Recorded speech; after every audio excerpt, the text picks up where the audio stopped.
Okay, तो हम questions की बात कर रहे हैं। पहला क्वेश्चन है state the principle of an electric generator. Principle मतलब यहां पर हम ये भी लिख सकते हैं वर्किंग प्रिंसिपल। कौन सा प्रिंसिपल?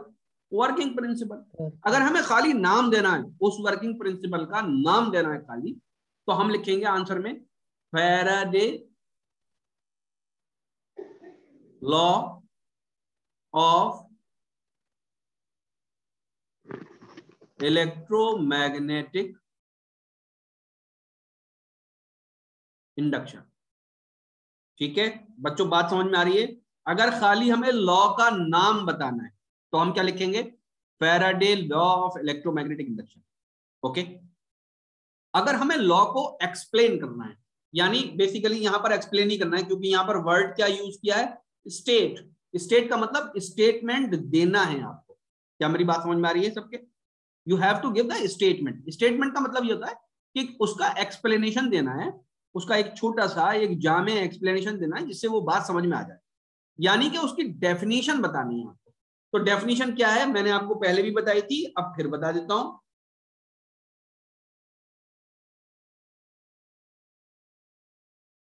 क्या लिखेंगे? whenever a current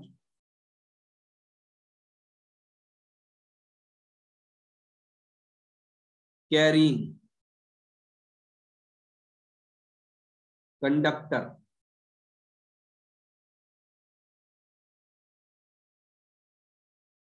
नहीं, ये तो सॉरी, ये तो मोटर का है।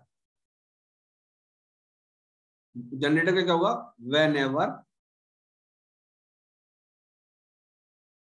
whenever flux linking a coil changes। क्या होगा? whenever flux linking a coil changes, a voltage, या आप यहां पर करंट भी कह सकते हैं, a voltage or current is induced in the coil। बच्चों स्टेटमेंट समझ में आ रहा है यहां से लेके यहां तक? Yes sir. Yes sir. अब ये बताइए कि जनरेटर में तो मोशन तो होता था, मोशन तो यहाँ पे है ही नहीं डेफिनेशन के अंदर, तो मोशन को कैसे बताएंगे हम? मोशन यहाँ पर कौन सी चीज से मोशन पता लग रहा है? इसके अंदर कहीं मोशन तो है नहीं। सर आपकी सर हाँ बेटा बोलो। Sir coil change. ये जो वर्ड है ना, ये चेंजेस वाला, ये जो वर्ड है ना चेंजेस वाला, यस सर, यही से मोशन को रिप्रेजेंट ये कर रहा है। फ्लक्स लिंकिंग, तो फ्लक्स लिंक भी कर रही है और कॉइल से लिंक कर रही है और चेंज हो रही है। तो ये सिर्फ तभी होगा जब मोशन हो रहा होगा। मोशन हो रहा होगा मतलब रिलेटिव मोशन एग्जिस्ट कर रहा होगा। तो बस ये डेफिनेशन लिखनी है, this is the working principle of an electric generator. क्योंकि इलेक्ट्रिक जनरेटर के अंदर क्या चीज इंड्यूस होती है? वोल्टेज या करंट। और दूसरी डेफिनेशन भी हो सकता है आपकी किताब में लिखी हो, तो आप उसको भी याद कर लीजिएगा। बहरहाल मैंने अपनी जो डेफिनेशन आपको बताई है वो मैंने आपको एक्सप्लेन भी कर दी। So better to go to next question. The question number 2 is name some sources of direct current. Direct current के कुछ सोर्सेस हम लिख सकते हैं। DC generator, sir solar cell, DC generator, solar cell, solar cell, या फिर simple cell, simple electric cell भी कह सकते हैं आप, सिंपल इलेक्ट्रिक सेल। ये जो घड़ियों के अंदर लगाते हैं ना, वॉल क्लॉक के अंदर जो लगा देते हैं, that is also source of energy. बात समझ में? That is also source of energy. ठीक है, बात समझ में आ रही है? Now question 2 is complete. एक आध और भी सोर्स होगा तो वो मैं बता दूंगा, जैसे शायद थर्मोकपल एक चीज होती है, वो भी आपका सोर्स ऑफ वोल्टेज होता है, तो डीसी वोल्टेज होता है।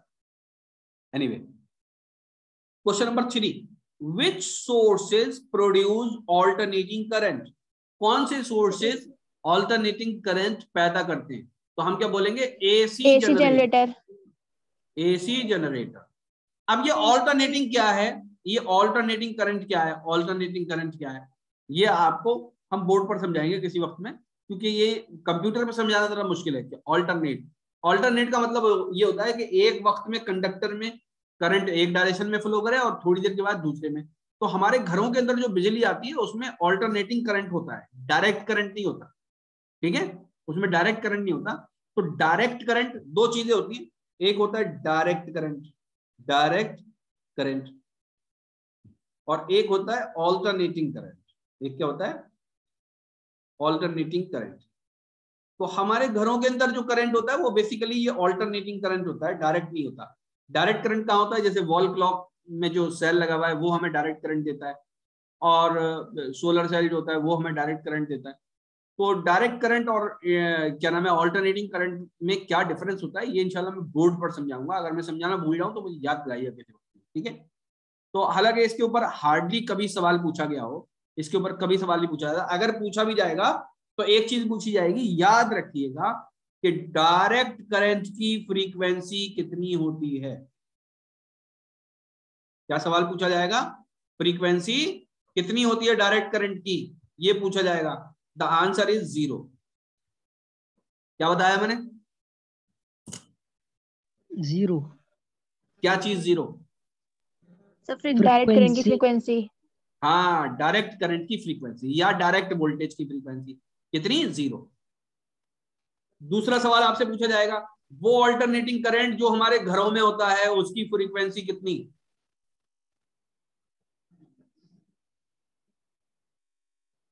फ्रीक्वेंसी किस चीज की पूछ रहा हूं मैं? Domestic current. एसी। किसकी? डोमेस्टिक करंट की, यानी जो घरों में यूज होता है, यानी जो ऑल्टरनेटिंग करंट हमारे घरों में, उसकी फ्रीक्वेंसी कितनी? इंडिया के अंदर है 50 हर्ट्ज। इंडिया के अंदर कितनी है? 50 हर्ट्ज। अमेरिका में या इंग्लैंड वगैरह में कहीं कहीं 60 हर्ट्ज यूज होती है और कहीं कहीं 100 हर्ट्ज यूज होती है। अमेरिका में 100 हर्ट्ज यूज करते हैं और हम लोग 50 हर्ट्ज यूज करते हैं। ठीक है, एक बात हो गई है। रेलवे के अंदर इसी में सवाल याद आते जा रहे हैं तो मैं बता रहा हूं, तो इसको आप नोट करते जाइएगा। ये बीच बीच में जो सवाल बताता हूं ना मैं, ये बड़े इंपॉर्टेंट होते हैं। जैसे रेल, आपने देखा रेल के डिब्बे में पंखे लगे हुए होते हैं ऊपर, छोटे छोटे इतने बड़े बड़े पंखे लगे होते हैं ना। तो वो रेल के डिब्बे में जो पंखे लगे होते हैं वो बेसिकली कौन से फैन होते हैं? वो कौन से फैन? वो अगर उनको घर पर ले आएंगे आप तो वो चलेंगे नहीं, हमारी बिजली से वो फूक जाएंगे। वो बात समझ में आई? वो कम वोल्टेज के फैन होते हैं, वो बेसिकली कम वोल्टेज के फैन होते हैं। अगर घर पे लाके चलाया तो जल जाएंगे वो। बात समझ में आई? नहीं? ठीक है, आगे बढ़ते हैं। पहले डीसी फैंस भी यूज होते थे उसमें। Now let us talk about question number 4। Choose the correct option. इसमें करेक्ट ऑप्शन चूज करना है। तो बेसिकली ये एक एमसीक्यू दे रखा है। इस तरह के जो एमसीक्यूज हैं एनसीईआरटी में जो आए हैं उनको आप हर सब्जेक्ट के सारे एमसीक्यूज कर लीजिए। बात समझ में आई? अगर आपके समझ में नहीं आ रहा तो अभी आप रट लीजिए उसका आंसर मालूम करके। ठीक है, मैं बताऊंगा, मैं सारे आंसर बता ही रहा हूं आप लोगों को। जो मेरा अपना सब्जेक्ट है मैथमेटिक्स और फिजिक्स, उसके सब बताऊंगा मैं, और इंशाल्लाह बायोलॉजी के जो टीचर है वही बताएंगे, केमिस्ट्री वाले भी बताएंगे। ए rectangular coil of copper wire is rotated in a magnetic field. The direction of induced current changes once in which in each। इसका मतलब क्या है? ये बात समझिए, इसका मतलब क्या है? Half revolution. ध्यान से समझिए, पीछे चलते हैं। A rectangular coil of copper wire is rotated in a magnetic field. The direction of induced current changes once in each half revolution। ठीक है, पीछे चल के यहां इसका सवाल हम तलाश करेंगे।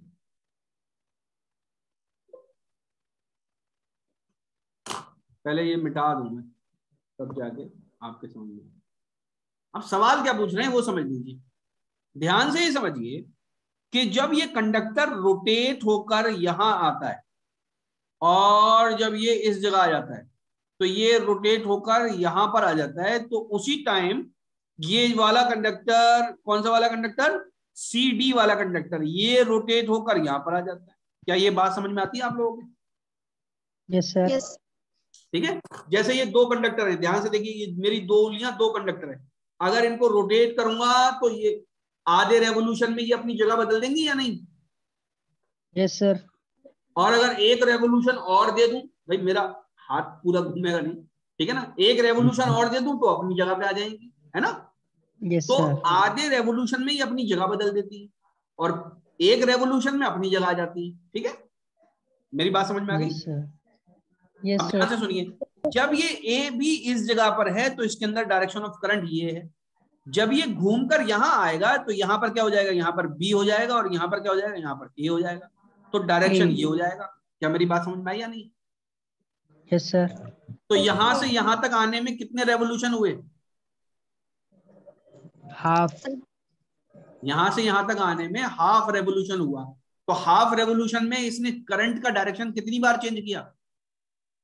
Sir half. One time change हुआ है, वन टाइम चेंज हुआ है डायरेक्शन। पहले इस डायरेक्शन में था, अब इस डायरेक्शन में, वन टाइम चेंज हो गया ना, एग्जैक्टली अपोजिट हो गया। Yes sir. आधे रेवोल्यूशन में एक टाइम चेंज होता, एक बार चेंज होता है, और आधा रेवोल्यूशन और हो जाए तो कितनी टाइम हो जाएगा, दो बार चेंज हो जाएगा। ठीक है, बात समझ में आ गई? अब ये क्या कह रहे हैं? Yes sir. अब ये क्या कह रहे हैं, क्या चीज पूछ रहे हैं? A rectangular coil of copper wire is rotated in a magnetic field. ठीक है, इतनी बात समझ में आ गई। The direction of induced current changes once. तो एक बार डायरेक्शन ऑफ करंट कितने रेवोल्यूशन में चेंज होता है? तो एक बार आधे रेवोल्यूशन में होता है। ये बात याद रखिए, एक बार कितने रेवोल्यूशन में होता है? आधे। आधे रेवोल्यूशन। अब एक बार और समझ लीजिए, एक बात और समझ लीजिए यहीं पर।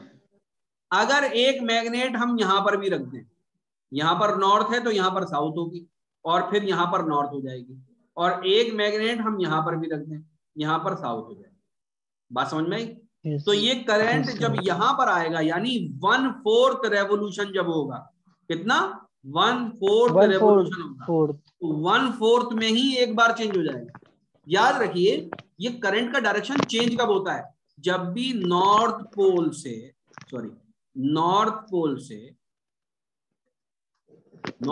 से कंडक्टर साउथ पोल के सामने चला जाता है, या साउथ से नॉर्थ की तरफ चला जाता है, साउथ से नॉर्थ की तरफ चला जाता है, तो एक बार चेंज हो जाता है। तो अब यहां पर साउथ कहां पर मिल गया है इसको? आज 1/4 रेवोल्यूशन में मिल गया या नहीं मिल गया? तो अगर चार मैग्नेट रख दी हमने तो 1/4 में ही चेंज हो जाएगा। क्या कंसेप्ट समझ क्लियर हो गया या नहीं? फिर से बताऊं, ये जो चेंज होता है ना करंट, ये चेंज कब होता है? ये आपको अगर समझ में आ जाए ना, तो 50 मैग्नेट भी रख देंगे ना तो आप एंगल निकाल दोगे 1 मिनट के अंदर। ठीक है, जब भी एक नॉर्थ से दूसरे साउथ पे जाता है, फौरन बराबर वाले पे, तो एक बार चेंज हो जाता है। क्या ये कंसेप्ट समझ में आ गया? Yes sir. ठीक है ना? ये अगर किसी के नहीं आया तो दोबारा मुझसे पूछ लेना। तो ये हमारे सवाल हो गए आपके कंप्लीट। तो इसका तो ये हो गया। अब हम चलते हैं वापस एनसीईआरटी पे। Now in NCERT the next topic is domestic electric circuit. ठीक है, डोमेस्टिक इलेक्ट्रिक सर्किट के बारे में मैं आपको थोड़ा सा बता भी चुका हूं पहले से। हमें किन सर्किट के बारे में पढ़ना है? जो बेसिकली हमारे घरों के अंदर होता है ना सर्किट। तो हमारे इसको हम थोड़ा सा आज समझ लेते हैं, और कल हम इसको इंशाल्लाह ताला डिटेल में पढ़ेंगे। ठीक है, तो हमारे घरों के अंदर जो सर्किट होता है, ठीक है, ये पीछे से जो आवाज आ रही है प्लीज इसको बंद करके रखें। हमारे घरों के अंदर जो इलेक्ट्रिसिटी आती है वो कहां से आती है? पोल से आती है ना भाई, पोल से आती है, बाहर से आती है। तो सबसे पहले इलेक्ट्रिसिटी कहां पर आती है? सबसे पहले कहां कनेक्शन होता है बताइए, अनम्यूट करके अपने आप। Main supply.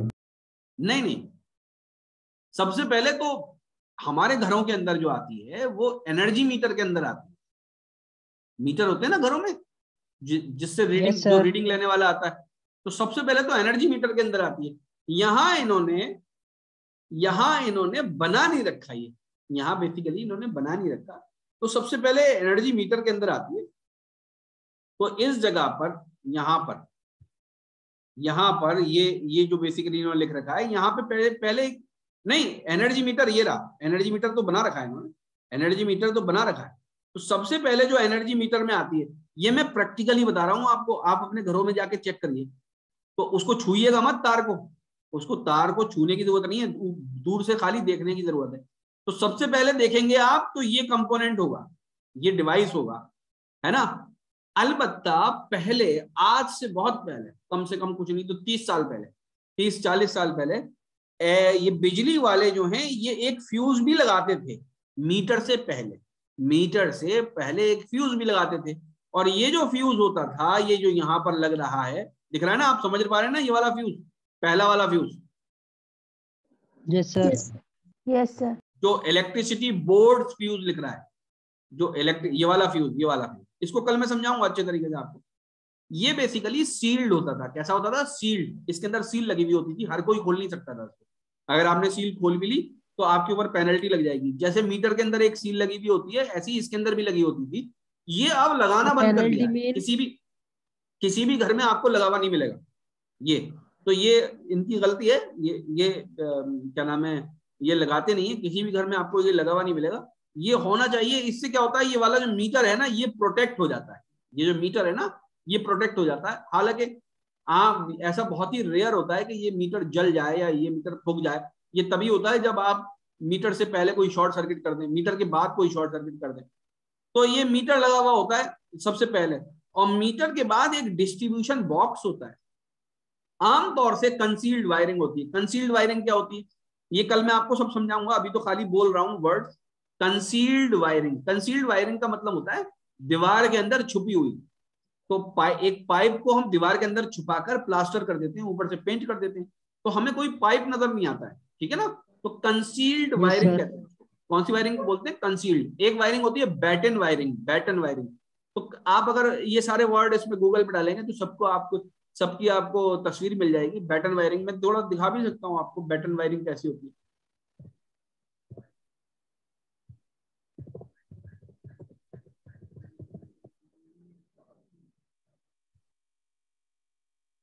ये देख रहे हैं आप, इस फिगर को देख रहे हैं, इस वाली फिगर को, ये वाली जो फिगर है, ठीक है, ये बेसिकली बैटन है। ये क्या चीज है? बैटन। तो बैटन वायरिंग के अपने फायदे हैं और अपने नुकसान हैं, कंसील्ड वायरिंग के अपने फायदे अपने नुकसान हैं। तो ये बेसिकली बैटन कहलाती है। बैटन के ऊपर वायर रन करता है। इसका फायदा क्या होता है कि वायर हमें दिखता है, तो कहीं अगर फॉल्ट हो जाता है तो हम उसको देख सकते हैं। तो हमारे आमतौर से हमारे घरों के अंदर कौन सी वायरिंग होती है? कंसील्ड, यानी दीवार के अंदर होती है। ठीक है, इस तरह की वायरिंग जनरली हम यूज नहीं करते घरों के अंदर। अलबत्ता कुछ पुराने टाइप के घर मिलेंगे आपको, तो वहां पर भी ये होगी कंसील्ड वायरिंग। तो शुरू में अंग्रेजों के जमाने में तो यही होती थी, बैटन वायरिंग होती थी, ओपन होती थी। बात समझ में आई? तो उसके बाद ये आता है बॉक्स, डिस्ट्रीब्यूशन बॉक्स। आमतौर से पहले ये बॉक्स ऐसा होता था, इसके अंदर फ्यूज लगे होते थे, बहुत सारे फ्यूज आपने देखा होगा, कल दिखा देंगे। हमने पहले जो क्लास ली थी आज से 1-1.5 महीना पहले, तो फ्यूज की एक क्लास भी ली थी हमने, फ्यूज दिखाया भी था आप लोगों को। तो लेकिन आजकल क्या चीज यूज होती है? आजकल एमसीबीज यूज होती है। तो एमसीबीज की भी मैं शक्ल दिखाता हूं आपको।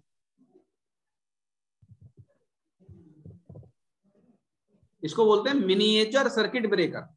ठीक है, ये दिख रहा है ना बच्चों, ये दिख रहा है ना, ये दिस इज एमसीबीज। ये एमसीबी है, मिनिएचर सर्किट ब्रेकर बोलते हैं इसको। ठीक है, तो आमतौर से अब ये लगा देते हैं, फ्यूज नहीं लगाते। ठीक है ना, आमतौर से फ्यूज नहीं लगाते। तो थोड़ा सा महंगा जरूर पड़ता है ये, लेकिन इसकी अपने फायदे हैं अपने नुकसान हैं। तो उसके बाद आता है ये पार्ट। ये बेसिकली क्या चीज है, पहले मैं मिटा देता हूं, फिर समझ में आएगा किस चीज की बात कर रहा हूं। उसके बाद आता है ये वाला पार्ट। कौन सा पार्ट आता है? ये वाला पार्ट। ठीक है, ये बेसिकली आपका कोई कमरा है या आपका किचन है या आपका हॉल है, जिसके अंदर आपके ये सॉकेट लगे हुए हैं या फैन लगा हुआ है। तो इसके और भी डायग्राम्स हैं, कई डायग्राम्स हैं इंटरनेट पर, वो दिखा देंगे। एनसीईआरटी वाले पता नहीं इतने दिनों से इस डायग्राम को क्यों यूज करते हैं, इसमें ज्यादा तो कुछ समझ में आता नहीं है, और ये बिल्कुल प्रॉपर भी नहीं बना हुआ। Why they are using this diagram, I am unable to understand. दूसरी बात यह है कि इसके अंदर 3 तरह के वायर दिखेंगे। एक है अर्थ वायर, एक है लाइव वायर, एक है न्यूट्रल वायर। तो इन तीनों के बारे में थोड़ी सी नॉलेज होनी चाहिए, क्योंकि इसके ऊपर सवाल आ सकता है। बात समझ में? इंशाल्लाह ताला ये हम कल करेंगे और इसको समझने की कोशिश करेंगे, तीनों वायर क्या होते हैं, और ये इंशाल्लाह क्वेश्चंस भी करेंगे इसके ऊपर। ओके, तो आई होप ये आज का लेक्चर आपके समझ में आया होगा। जो हमने जनरेटर की बात करी है इसको आप रिवाइज कर लीजिएगा, एनसीईआरटी में जो लिखा हुआ है उसको पढ़ लीजिएगा, और नहीं समझ में आया हो तो मुझसे पूछ लीजिएगा। बात समझ में आ गई? ठीक है, तो shall we close the class? Yes okay, sir. ठीक है, ठीक है, हम क्लोज करते हैं अब, इंशाल्लाह कल क्लास में। ओके, अस्सलाम वालेकुम। Good evening sir. Good evening.